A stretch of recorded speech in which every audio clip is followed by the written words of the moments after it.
ಎಲ್ಲ ನನ್ನ ರೈತ ಬಾಂಧವರಿಗೆ ಉದಯ್ ಕುಮಾರ್ ಪಾಟೀಲ್ ಮಾಡುವ ನಮಸ್ಕಾರಗಳು. ನಾನು ಇವತ್ತಿನ ದಿವಸ ಸೈಲೇಜ್ ಮಾಡಿದ್ದೇನೆ. ಸೈಲೇಜ್ ಮಾಡಿಕ್ಯಾರ ಕರೆಕ್ಟ್ ಟೈಮಿಗೆ ಇವತ್ತಿನ ದಿವಸಿಗೆ 45 ದಿವಸ ಆಯ್ತು. ಅದಕ್ಕೆ ಸೈಲೇಜ್ ಮಾಡಿದಂದ ನಮಗೇನು ಲಾಭ ಐತಿ, ಆಮೇಲೆ ಸೈಲೇಜ್ ಮೇವು ಯಾವ ಥರ ಆಗೈತೆ ಅಂತ ಹೇಳ್ಕ್ಯಾರ ನನ್ನ ರೈತರ ಮಿತ್ರರಿಗೆ ಇವತ್ತಿನ ದಿವಸ ನನ್ನ ಸ್ವಂತ ಅನುಭವದ ಮೇರೆಗೆ ನಾನು ಹೇಳ್ತೇನೆ. ಗೊತ್ತಲ್ಲ, ಈಗ ನಾನು ನೋಡೋದು ಇದು 1 ಟನ್ನಿನ ಬ್ಯಾಗ್ ನೋಡ್ರಿ. ನಾನು ಇವತ್ತಿನ ದಿವಸ ಇದನ್ನು ಓಪನ್ ಮಾಡ್ತೇನೆ. ಮತ್ತು ಇದು ಓಪನ್ ಮಾಡಿದ ಮೇಲೆ ಇದು ಮೇವು ಯಾವ ಥರ ಆಗೈತಿ, ಆಮೇಲೆ ಈ ಸಾಲಿನಿಂದ ನಮಗೇನು ಲಾಭ ಆಯ್ತು ಅನ್ನೋದನ್ನು ನನ್ನ ಸ್ವಂತ ಅನುಭವದ ಮೇರೆಗೆ ನನ್ನ ರೈತ ಮಿತ್ರರಿಗೆ ನಾನು ಹೇಳ್ತೇನೆ. ಬರೀ ಈ ಸದ್ಯ ನಾನು ಇದನ್ನು ಓಪನ್ ಮಾಡ್ತೇನೆ. ಈ ಸದ್ಯ ನಾನು ನೋಡ್ತಾರಲ್ಲ ಈ ಬ್ಯಾಗ ಓಪನ್ ಮಾಡಿದೆನು. ಓಪನ್ ಮಾಡಿದ ಕೂಡಲೇ ಇದು ಯಾವ ಥರ ಸ್ಮೆಲ್ ಬರತ್ತಂತಂದ್ರೆ, ಈಗ ನಾವು ಏನು ಸಜ್ಜಕ ಮಾಡ್ತಾವಲ್ಲ, ಸಜ್ಜಕದೊಳಗೆ ನಾವು ಯಾವ ಥರ ಏನು ಮಸಾಲೆ ಹಾಕ್ಯವಲ್ಲ, ಮಸಾಲೆ ಹಾಕಿದಾಗ ಯಾವ ಥರ ಸ್ಮೆಲ್ ಬರತ್ತಲ್ಲ ಆ ಥರಾಗಿ ಸ್ಮೆಲ್ ಬರತ್ತೈತಿ. ನೋಡ್ತಾರಲ್ಲ, ಇದನ್ನು ನಾವು ಸಮಲ ತಿನ್ಬೇಕು ಅನ್ನುವಂಗೆ ಇದು ಸ್ಮೆಲ್ ಬರತ್ತೈತಿ. ನೋಡ್ತಾರಲ್ಲ, ಮೇವು ಮಾತ್ರ ಅಗದಿ ಭಾಳ ಚೆಂದಾಗೈತಿ ನೋಡ್ರಿ. ಈ ಥರಾಗಿ ನಾವು ಮೇವು ಶೇಖರಣೆ ಮಾಡಿಕೊಂಡು ಅಂತಂತಂದ್ರೆ ನಮಗೆ ಹಸಿರು ಮೇವು ಇಲ್ಲದಾಗ ಏನಾಕತ್ತಪ್ಪ ಅಂತಂತಂದ್ರೆ ಇದು ನಮ್ಮ ಮೇವಿನ ಅಭಾವನ ತಪ್ತತಿ ನೋಡ್ರಿ. ನೋಡ್ತಾರಲ್ಲ, ಈಗ ನೋಡಿರಿ ಇದು ಗೊಂಜಾಳ ಐತಿ. ಇದನ್ನು ನಾವು ಹಿಂಡಿ ನೋಡಿದ್ರಾಗ ಹಾಲು ಬರತ್ತಾವ. ನೋಡ್ತಾರಲ್ಲ ನೋಡ್ರಿ, ಈ ಹಿಂಡಿ ನೋಡಿದ್ವು ಅಂತಂದ್ರೆ ಇದ್ರಾಗ ಹಾಲು ಬರತ್ತಾವ ನೋಡ್ರಿ. ನೋಡ್ತಾರಲ್ಲ, ಈ ಥರಾಗಿ ನಾವು ದನಗಳಿಗೆ ಇದನ್ನು ಹಾಕೋದ್ರಿಂದ ಏನು ಆಕತ್ತಪ್ಪ ಅಂತಂದ್ರೆ ದನದ ಆರೋಗ್ಯನೂ ಚಲೋ ಆಕತಿ. ಆಮೇಲೆ ನಮಗೆ ಹಾಲಿನಾಗ ಇಳುವರಿನೂ ಹೆಚ್ಚಾಕತ್ತಂತ ಹೇಳ್ಕ್ಯಾರ ನಾನು ರೈತ ಮಿತ್ರರಿಗೆ ನಾನು ಹೇಳ್ತೇನೆ. ಈ ಸದ್ಯ ನಾ ಸೈಲೇಜ್ ಮಾಡಿದೇನಲ್ಲ, ಇದನ್ನು ದನಕ್ಕೆ ಹಾಕನ್. ದನ ಇದನ್ನು ಯಾವ ಥರ ಆಗಿತ್ತು ಅಂತ ಹೇಳ್ಕ್ಯಾರ ನಾನು ಇದನ್ನು ತದ್ರೂಪ ನಾನು ವಿಡಿಯೋ ಮುಖಾಂತರ ತೋರಿಸ್ತೇನೆ. ಬರೀ ಇದನ್ನು ನಾನು ನನ್ನ ದನಗಳಿಗೆ ಹಾಕ್ಯಾನ ನೋಡಿರಿ. ಈಗ ಸದ್ಯ ನಾನು ಈಗೇನು ಸೈಲೇಜ್ ಮಾಡಿದೇನಲ್ಲ, ಈ ಮೇವನ್ನ ದನಗಳು ಹಾಕಿದನು. ದನಗಳು ಅಗದೇ ಬಿಟ್ಟು ಬಿಡ್ದಂಗೆ ತಿನ್ನತ್ತಾವ. ನೋಡ್ತಾರಲ್ಲ ನೋಡ್ರಿ, ಈ ಸೈಲೇಜ್ದೊಳಗೆ ನಾವು ಸೈಲೇಜ್ ಮಾಡೋ ಮುಂದೆ ಎಲ್ಲ ಮಿನರಲ್ ಹಾಕಿರ್ತೇವೆ, ಆಮೇಲೆ ಬೆಲ್ಲ ಹಾಕಿರ್ತೇವೆ, ಆಮೇಲೆ ಉಪ್ಪು ಹಾಕಿರ್ತೇವೆ, ಮತ್ತು ಮಿನರಲ್ ಮಿಕ್ಸರ್ ಹಾಕಿರ್ತೇವೆ. ಇದನ್ನೆಲ್ಲ ನಾವು ಶೇಖರಣೆ ಮಾಡ್ಕ್ಯಾರ ನಾವು 45 ದಿವಸ ಬಿಟ್ಟ ಮೇಲೆ ಅದು ಏನು ಆಕತ್ತಪ್ಪ ಅಂತಂತಂದ್ರೆ ಅದು ಅಗದಿ ಫುಲ್ಲು ಪರಿಪಕ್ವ ಮೇವು ಆಕತ್ತಂತ ಹೇಳ್ಕ್ಯಾರ ನಾನು ರೈತ ಮಿತ್ರರಿಗೆ ನಾನು ಹೇಳ್ತೇನೆ. ನೋಡ್ತಾರಲ್ಲ, ಈ ಥರನಾಗಿ ಮೇವು ಆಕತಿ. ಮೇವು ಮಾತ್ರ ಅಗದಿ ಬಂಗಾರ ಆಕತ್ತಂತ ಹೇಳ್ಕ್ಯಾರ ನಾನು ರೈತ ಮಿತ್ರನಾಗ ಹೇಳ್ತಾನೆ. ಮತ್ತು ಈ ಸದ್ಯ ನಾವೇನು ನೋಡ್ತಲ್ಲ, ಇದು ಎಮ್ಮೆಗಳು ಹಕ್ಕಿ ನೋಡ್ರಿ, ಇವೆಲ್ಲ ಅಗದಿ ಭರ್ಪೂರ ಎಮ್ಮೆಗೆ ತಿನ್ನತ್ತಾವ ನೋಡ್ರಿ. ಇದು ನನ್ನ ಎಮ್ಮೆ ಆಕಳ ಫಾರ್ಮ. ಇದು ಪುಣೆದು ಎಮ್ಮೆ ಲೈನ ನೋಡಿ.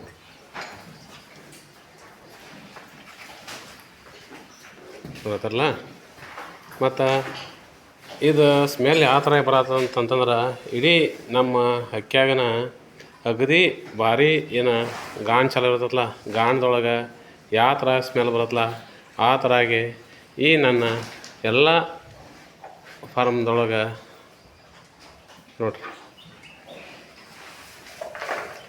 ಗಾಣದಾಗ ಯಾವ ಥರ ಸ್ಮೆಲ್ ಬರುತ್ತಲ್ಲ ಆ ಥರ ಸ್ಮೆಲ್ ಬರತ್ತಂತ ಹೇಳ್ಕ್ಯಾರ ನಾನು ರೈತ ಮಿತ್ರರಿಗೆ ನಾನು ಹೇಳ್ತೇನೆ.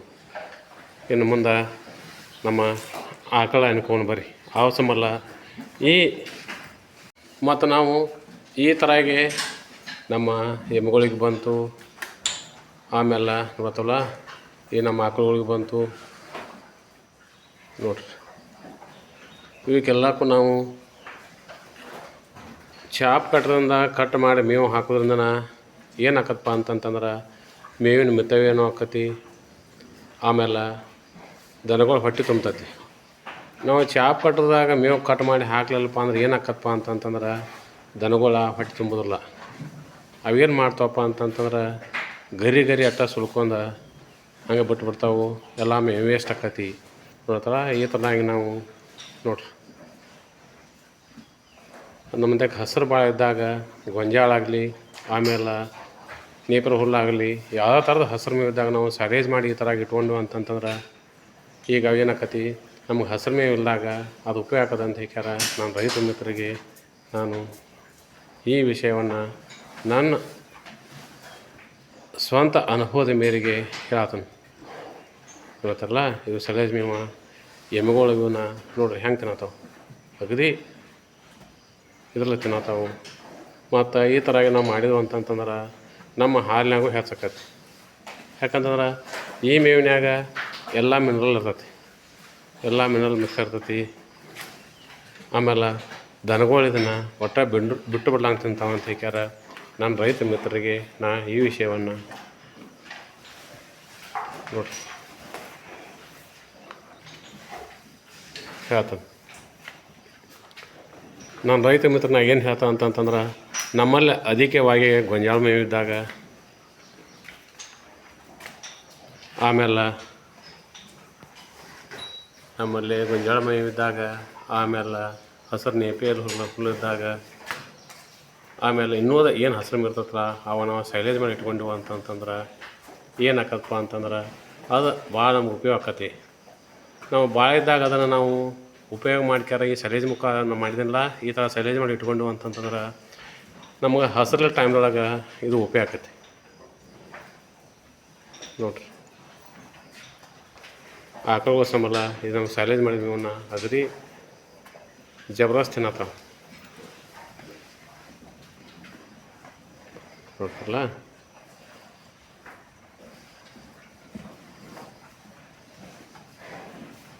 ಮತ್ತು ಸೈಲೇಜಿಂದ ನಮಗೆ ಏನು ಲಾಭಪ್ಪ ಅಂತಂತಂದ್ರೆ ಇವತ್ತು ನೋಡಿದ್ರೆ ನಮಗೆ ಎನಿ ಟೈಮ್ ಬೇಕಾದಾಗ ನಮಗೆ ಹಸಿರು ಮೇವು ಸಿಗ್ತೈತಿ.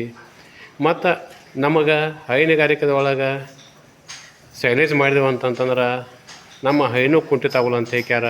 ನನ್ನ ರೈತ ಮಿತ್ರರಿಗೆ ನಾನು ನನ್ನ ಸ್ವಂತ ಅನುಭವದ ಮೇರೆಗೆ ಹೇಳಾಕತ್ತೇನೆ. ಯಾಕಂತಂದ್ರೆ ನಾ ಸೈಲೇಜ್ ಮೇವ ಈ ದನಗಳು ಹಾಕಿದ್ರಿಂದ ಹಾಲಿನ ಪ್ರಮಾಣ ಹೆಚ್ಚಾಕತಿ. ಆಮೇಲೆ ಮೇವು ಮಿತವೇ ಆಕತಿ. ನೋಡಿ ನಾವು ಎಷ್ಟು ಎಲ್ಲ ದನಗಳಿಗೆಲ್ಲ ಈ ಸೈಲೇಜ್ ಮೇವು ಹಾಕಿದನು ಅವು ಅಗದಿ ಬಿಟ್ಟು ಬಿಡ್ದಂಗೆ ಈ ಮೇವು ತಿನ್ನಾಕತ್ತಾವ ಅಂತ ಹೇಳ್ಯಾರ. ನಾನು ರೈತ ಮಿತ್ರರಿಗೆ ನಾನು ಹೇಳಬೈತೇನೆ. ಮತ್ತು ನಾವು ಸೈಲೇಜ್ ಮಾಡಬೇಕಪ್ಪ ಅಂತಂತಂದ್ರೆ ನಾವು ಒಂದು ನಮ್ಮ ಎಷ್ಟು ಟನ್ ಬಿಡತ್ತಲ್ಲ ಅಷ್ಟು ನಾವು ಒಂದು ದಿವಸ ಅದನ್ನು ಏನು ಮಾಡ್ಕೋಬೇಕಪ್ಪ ಅಂತಂದ್ರೆ ಆ ಮೇವು ತಂದು ಸ್ಟಾಕ್ ಮಾಡ್ಬೇಕು. ಅದ್ರಾಗ ನಮಗೆ ನೇಪೇರು ಹುಲ್ಲು ಬಂತು, ಗೊಂಜಾಳ ಬಂತು, ಆಮೇಲೆ ಇನ್ನೂ ನಮ್ಮ ಯಾತ್ರ ಹುಲ್ಲು ಇರ್ತಲ್ಲ ಅಷ್ಟು ಸರಿಯಾಗಿ ಸಮ ಪ್ರಮಾಣದಾಗ ಒಂದು ದಿವಸ ತೊಗೊಂಬಂದು ಅದನ್ನೇನು ಮಾಡ್ಬೇಕಪ್ಪ ಅಂತಂತಂದ್ರೆ ಸ್ಟಾಕ್ ಮಾಡ್ಬೇಕು. ಆಮೇಲೆ ಮರನೇ ದಿನ ಏನು ಮಾಡ್ಬೇಕಪ್ಪ ಅಂತಂದ್ರೆ ಒಂದು ದಿವಸಕ್ಕೆ ನಾವು ಎಷ್ಟು ಕೊಯ್ತೀವಲ್ಲ ಅಷ್ಟು ಅದನ್ನು ನಾವು ಪ್ಯಾಕ್ ಮಾಡ್ಬೇಕು ಅಂತಾರಲ್ಲ. ಒಂದು ದಿವಸಕ್ಕೆ ನಾವು ಎಷ್ಟು ಮೇವು ಪ್ರಮಾಣಲೆ ನಾವು ಕಟ್ ಮಾಡ್ತೀವಲ್ಲ ಅಷ್ಟು ಅದನ್ನು ನಾವು ಸೈಲೇಜ್ ಬ್ಯಾಗ್ನಾಗ ಹಾಕೋ ವ್ಯವಸ್ಥೆ ಮಾಡ್ಬೇಕು. ನಾವು ಅದು ಮಾಡಲಲ್ಪ ಅಂತಂತಂದ್ರೆ ಅದು ಮೇವು ಕೇಳಾಕೈತಿ. ಅದಕ್ಕಾಗಿ ನಾವು ಏನೆಲ್ಲ ಮಾಡ್ಬೇಕಂತಂದ್ರೆ ಒಂದು ದಿವಸ ಮೇವು ಅಡ್ವಾನ್ಸ್ ಸ್ಟಾಕ್ ಮಾಡ್ಕೋಬೇಕು. ಆಮೇಲೆ ನಾವು ಮೇವು ಕೊರ್ದಂಗೆ ಏನು ಮಾಡ್ಬೇಕಪ್ಪ ಅಂತಂದ್ರೆ ಅದ್ರಾಗ ಬೆಲ್ಲ ಆಮೇಲೆ ಮಿನರಲ್ ಮಿಕ್ಸರ ಆಮೇಲೆ ಉಪ್ಪು ಬಂತು ಇವನ್ನೆಲ್ಲನೂ ಸಮ ಪ್ರಮಾಣದಾಗ ನಾವು ಮಿಕ್ಸ್ ಮಾಡಿದ್ವು ಅಂತಂತ ಮಿಕ್ಸ್ ಮಾಡಿ ಅದನ್ನು ನಾವು ಈಗೇನು 1 ಟನ್ ಬ್ಯಾಗ್ ಆತಲ್ಲ ಆ ಬ್ಯಾಗ್ ನಾವು ಅಗದಿ ಗಾಳಿ ಆಡ್ಲಂಗೆ ರೆಕ್ಕ ಕಮ್ಮಿಗೆ ನಾವು ಹತ್ತಿ ಗಂಟು ತೊಗೊತೀವಲ್ಲ ಆ ಥರವಾಗಿ ತುಳಿದು ನಾವು ಪ್ಯಾಕ್ ಮಾಡ್ಬೇಕು. ಮತ್ತು ಇನ್ನೊಂದು ನಾನು ರೈತ ಮಿತ್ರನ ಏನು ಹೇಳ್ತಂತಂದ್ರೆ ಅದ್ರ ನಾವು ಎಷ್ಟು ಲೂಸ್ ತುಳಿತೇವೆ ಮತ್ತು ಎಷ್ಟು ಗಾಳಿ ಆಡ್ತಲ್ಲ ಆ ಗಾಳಿ ಆಡಕೈತೆ ಅಂತಂದ್ರೆ ಈ ಏನು ನಾವು ಸೈಲೇಜ್ ಮಾಡತ್ತೀವಲ್ಲ ಈ ಮೇವ ಬಾಧಕದ ಅಂತ ಹೇಳ್ಯಾರ. ನಾನು ರೈತ ಮಿತ್ರರಿಗೆ ನಾನು ಈ ವಿಷಯವನ್ನು ಹೇಳ್ತೇನೆ. ಈ ಸೈಲೇಜ್ ಒಳಗೆ ನಾವು ಎಷ್ಟು ಮೇವ ಅದನ್ನು ರಿಕ್ಕ ಮೇವಿಗೆ ತುಳಿತೇವಲ್ಲ ಅಷ್ಟು ಮೇವ ಅದು ಚಲೋ ಆಕತಿ, ಕೇಡು ಆಗೋದಿಲ್ಲ ನೋಡಿರಿ. ಈಗ ನಾ ಸೈಲೇಜ್ ಮೇವು ದನಗಳಿಗೆಲ್ಲ ಹಾಕಿದನು. ಈಗ ಇದು ಹಕ್ಕಿಯಾಗ ನಾವು ಬಂದ್ರಿ ಹೆಂಗಪ್ಪ ಅಂತಂತಂದ್ರೆ ಅಗದಿ ಮಜಬೂತ ಮೇಲೆ ಸ್ಮೆಲ್ ಬರತೈತಿ.